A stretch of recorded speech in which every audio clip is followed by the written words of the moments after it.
I really don't have a lot of time this week. I'm quite busy, but I figured I'd get a quick little 15, 20-minute conversation out of me, maybe chat you guys up for a little bit. I've been in and out of the hospital with my girlfriend. It's been ongoing issues, so we don't really know what's going on.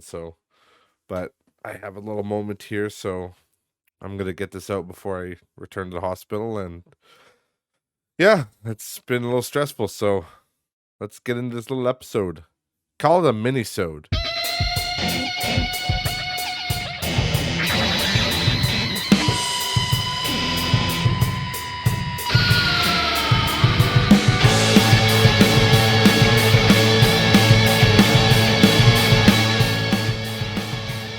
Welcome everybody back to Not Rich Just Bored, episode number 88. Jesus. Yeah. No, I wasn't joking. I've spent more time in the hospital in the last week, like since Sunday. We've just been in and out. Well, not in and out. We've been in. I've been out because I've had to go to work. I did take a couple days off of work, but evidently you can only take so many of those because, they don't give you fucking sick days or anything like that. What is a mental health day? There's nothing like that. No, it's just like, you gotta be at work. So, you know, it doesn't matter that you gotta be there for your loved one. Fuck you. You only have so many vacation days, bitch. That's one thing I've never understood in this world is just like, oh, sorry, hit the mic. I've never understood like vacation days and all that kind of shit. It never fully made sense to me because I just feel like there's certain times where people shouldn't have to take their vacation days, you know? And it should be mandatory for all companies to have like sick days as well. Obviously I'm not the one in the hospital, so I'm not talking about that per se. But that is another issue. It's just like people like there's nothing worse than fucking getting struck down by a dirty flu or something and you're out for a fucking week and you got to use a week of vacation days. Like that's just it's so fucked up. And it's ironic because when you get into higher paying jobs, they tend to do that less. They give you less and less like sick days.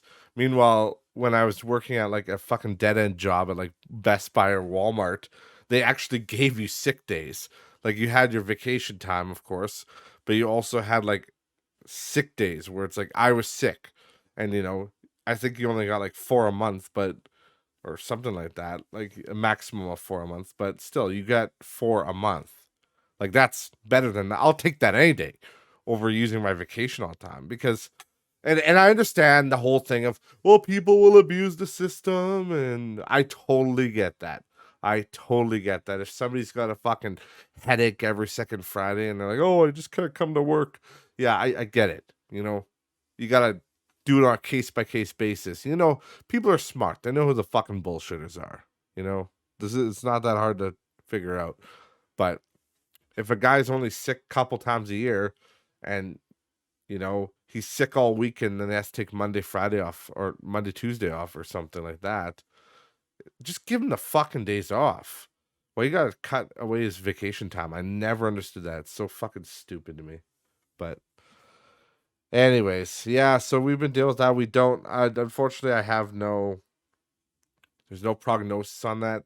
They've done every fucking scan known to man on her and there's still nothing showing up and the pain's not going away and the pain's not lessening, we'll say. So I really don't know what to say, guys. It's I wouldn't say it's a scary situation because it's not like I could tell she's not like on her deathbed, it's not like immediate, start buying tombstones and shit like that. But it's like it's tough, it's tough to see somebody you love that's going through pain and like crazy pain. It looks like there's been a couple times where it's just like taking her down to her knees and it's like it's horrible. And she's a tough gal. Like she doesn't normally like she knows how to take pain. If you know what I mean. No, I'm just kidding. Well, maybe I'm not, but I'll never tell. But no, she is a tough gal. So if she says it hurts, it's gotta fucking hurt. So, anyways, I don't really want to talk about that anymore. We've been dealing with that, and that's why this is a quick one, because I want to get back there and, bring her some food and stuff like that. And because hospital food, and let's be honest, hospital food's fucking disgusting. Well, it could be okay, but the problem for her is she's on a celiac diet, like gluten free, because she has celiac. So, and they keep sending her fucking normal meals. It's like she literally can't eat this. She'll swell up like fucking the chick from Willy Wonka and the Chocolate Factory. Like, you don't need that shit going on. She's already in enough pain. But yeah, honestly, there hasn't been a lot going on this week anyway. It's been kind of a dead week for news. I will say I did pick up Starfield. I started it a little bit. I have been at the hospital more than anything, so I haven't had a whole shit ton of time to play it. But I did manage to put in a couple hours. I basically got through the tutorial area, and I pissed around on the first planet for a little while, and I'm now, I can't remember the planet's name now. It's not New Atlantis. It's some other main city. I'm thinking it's part of the main story. You go there with that little robot guy, and Barrett's little robot guy, Vectrix or something. His name. Oh, I can't remember. I haven't played enough, guys. I don't know the characters' names, but yeah. So I don't know. My first impressions of the game, though, I will say, is that it's actually pretty good. Like, I was worried, honestly, when I saw the tech demo. Like, they did that demo. When was that? A year ago? Maybe 2 years ago? I don't remember. It's pretty recent, but I was worried because the combat and everything looked really sloppy. It looked really kind of just shitty. I was like, like, it looked very meh. But after playing it now, it's the little bit I have played anyway. It's pretty engaging.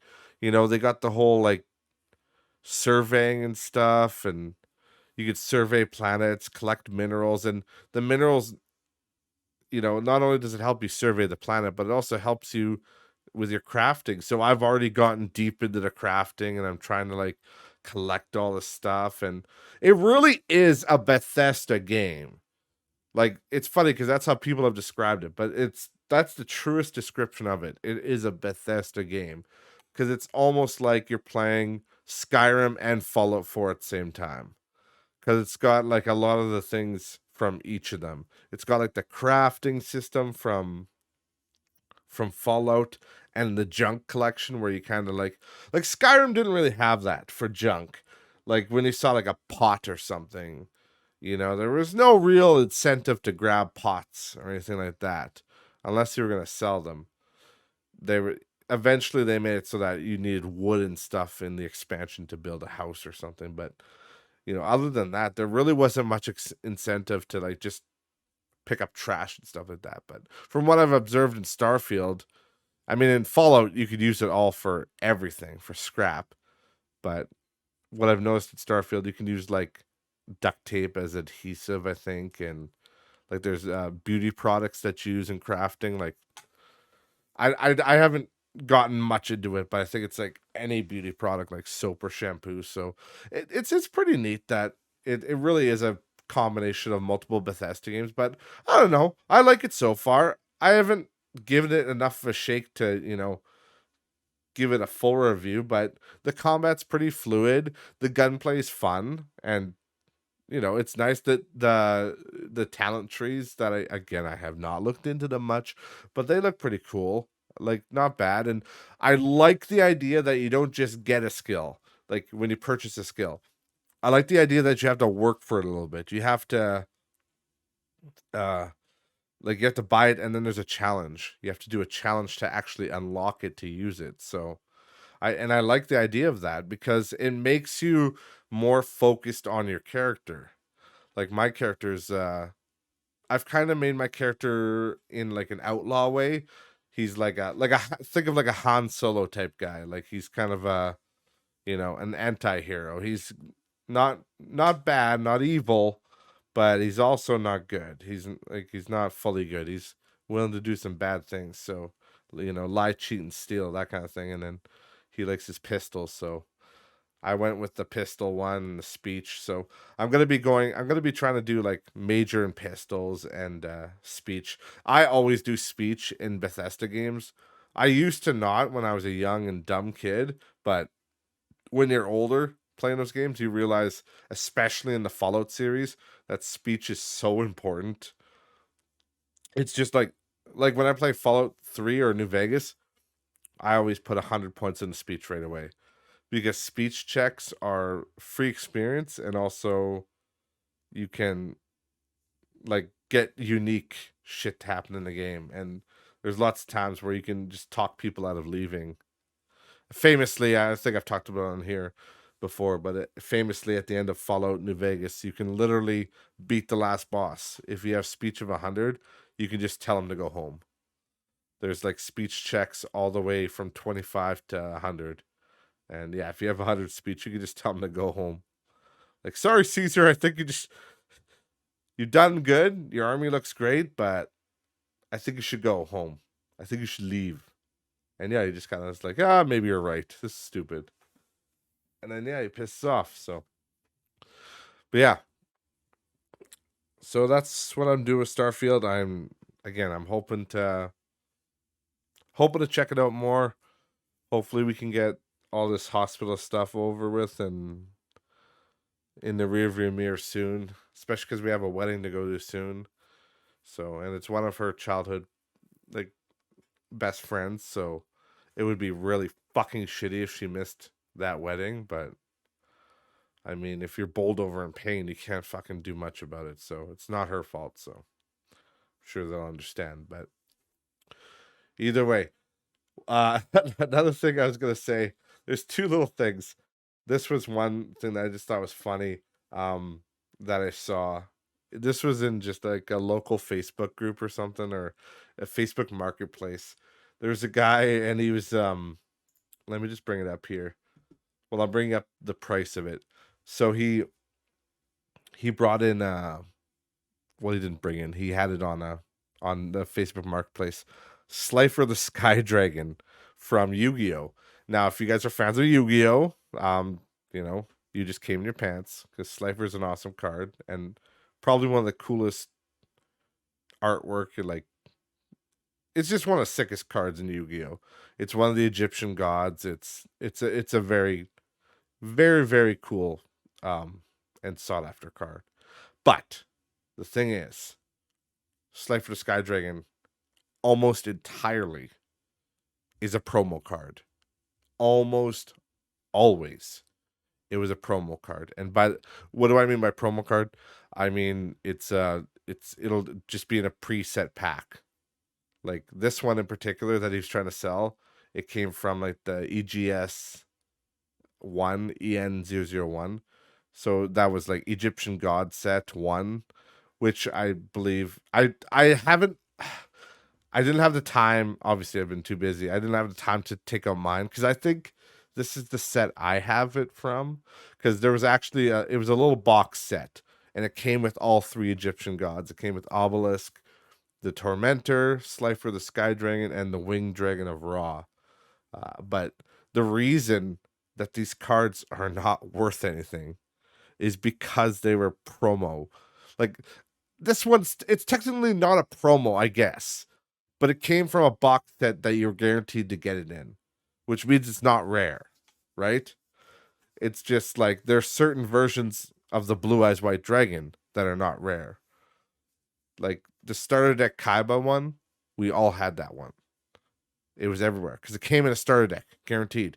However, the Blue Eyes White Dragon that came out of the pack that had alternate artwork, same fucking card, same stats, same everything, except for the artwork.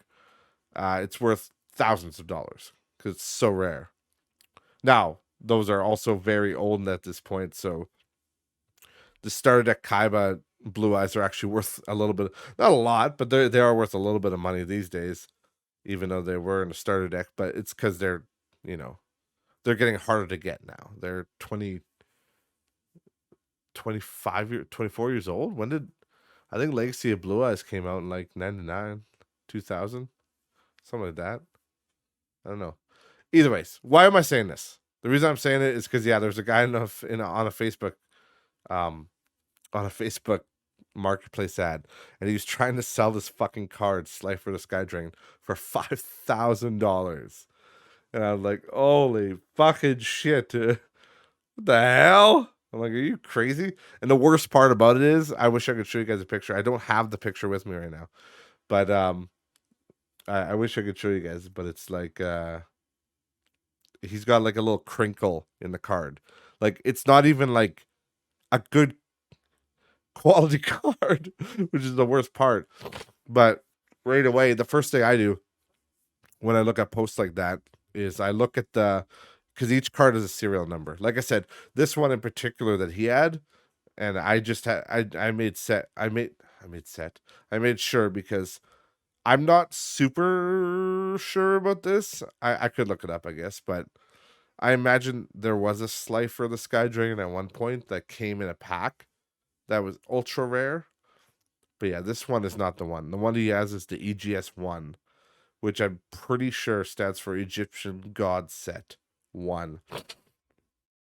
Sorry, I'm a little stuffed up. But yeah, oh yeah. It says right there, Egyptian God Deck. That's literally what it says under it. Yeah. Yeah. So Egyptian God Set, and then English 1. So either way, if you look at it on like what the hell's it called? Fuck. Price charting, that's what it is. I'm like, I bring them up like weekly on the show, but can't ever remember them on the spot. But if you look it up on price charting, that Slifer the Sky Dragon, ungraded, which is what his is worth $3.94. So, and just for comparison, if it was PSA 10, which is a perfect grade, which you never get, like nobody ever gets a PSA 10, like that's insane. If it was a PSA 10 grade, it'd be worth $675.93. But that's PSA 10 graded. And his is not a fucking PSA 10. With that, especially with that crinkle, it would be like a fucking, it'd be probably like a grade 6 or 7 if he's lucky. 5 even. It wasn't a terrible crinkle, but it was pretty disastrous in the world of card collecting, I'll tell you that much. And to give you more reference, ungraded is worth $3.94, and then grade 7 is like a 7 out of 10 is worth $5.37. So it's not worth much more when you grade like that. Like I think it's like $30 a card to get those graded, or 50 maybe. So wouldn't even be worth it to sell it at that. Grade 8, it's worth $538.94. So pretty much 8 is where it starts to get profitable. But none of those numbers are near the 5,000 that he wants. So rip. Sorry, dude, you're not gonna get that. I had to message him and laugh at him because I'm kind of I'm a when it comes to video game collecting and card collecting, if it's something that I'm familiar with, at least, I'm a stickler for just honesty. I fucking hate when people try to scam people. And some people are honest. Some people just don't know what they have and they're just ignorant. So I try to be nice to them. But a lot of people just get freaky. Like they freak out on me like, "Oh, you're a fucking idiot. You don't know what I have. You don't even know what's worth." I'm like, actually I do. I'm like, I have that fucking card, you retard. Like but yeah, it's just I hate that. Like when people overprice video games, or when people like underprice like when people try to like undermine people and like try to off like lowball them for really valuable things. I get mad at that shit. I think people need to be held accountable, and they need to know what they're selling. That's why when I ever sell something, like when I was selling all my games and all that stuff, I would look them up on price charting if I wasn't familiar with them, just to make sure I was getting the proper value and not overselling or underselling them, because ultimately you want to make what you want to make. You don't want to take a huge loss, and you don't have to sell it for what it's worth. That's for sure. There's no rules against that. But I'm saying, like, when you're selling something for like $5,000 when it's worth not even 1,000, like you're just being a fucking dickhead at that point. If you had a PSA, if you had a PSA 10 and it's worth 675 and he sold it for 700, whatever. You're just trying to make a little bit extra. That's whatever. That's fine. But if he's trying to sell for like 1,000 or 5,000, like no, you're being a dick at that point. And the last thing before I head out here is I just wanted to mention this real quickly. Fucking hell, you guys got to check this out. Mortal Kombat. It's ironic because Mortal Kombat 1's out, right? And remember how I said I wasn't gonna buy it because of their fucking 5-day early access bullshit and all their special edition, all that horse shit that I talked about last week that pissed me off. I mean, I'm still standing to that. I'm still not buying that fucking game. But what's more hilarious that I want to talk about real quick here is that you guys gotta watch their fucking ads. They have ads. These are the ones that I've seen on Facebook. And the one in particular, there's other ones, don't worry, but this one was really bad. It was a commercial for Reptile, and it's like Reptile is back in Mortal Kombat 1. Players like his redesign for ... reasons. And at the bottom of the link it says, OMG, that ending. Like it's trying to be like hip and like clickbaity. And the fucking ad, like it is it's literally just cringe. It's fucking cringe. Just look it up, guys. Look it up right now. If you have I think it's 2 minutes. You have 2 minutes of your time to waste. Absolutely fucking waste. Just go look up this fucking like Mortal Kombat Reptile commercial because it's fucked up. It's literally done like a TikTok. Like it's like, oh my god, like it's got like the little text on the screen and stuff, and it's like, oh my god, Reptile's so hot. OMFG, are you crushing on Reptile? And I literally had to comment on the Facebook post and go, I was just like, is this some sort of Zoomer advertising that I'm fucking out of touch for? Because this is weird, especially considering it's Mortal fucking Kombat, one of like the OGs of video games. And I know they're not technically an OG, right? They came out in like the Super Nintendo, Sega, technically the arcade, but like, they're not OG, NES, Atari, blah, blah, blah, blah. But still, they were a household name in the 90s. They were a violent video game. And now they're doing this weird ass Zoomer fucking editing on their commercials. It's fucked up. I don't know. You guys gotta go check it out. Either way, I gotta get out of here. I'm sorry it couldn't be a longer episode. I wish it could be, but unfortunately, you gotta take care of your loved ones. That's important. So if you guys are out there, if you're listening, you got people in the hospital too. My heart goes out to you guys. I'm sorry. I'm sorry to anybody that's in the hospital. It's never fun. It's not fun. Nobody fucking likes hospitals. I hate hospitals, and I work in them a lot. Christ's sake, most of my day is spent in hospitals. Fixing photocopiers, of course, but still in hospitals. But either way, thank you guys so much for listening. I appreciate you guys. And yeah, then we should be back to regular scheduled programming next week. Should be a normal episode. But either way, hopefully I played more Starfield. I could talk more about that, and we'll pick it up next week. So again, thank you guys so much for watching. Remember, links to all social media are in the description below, and I will see you guys next week. Bye, guys.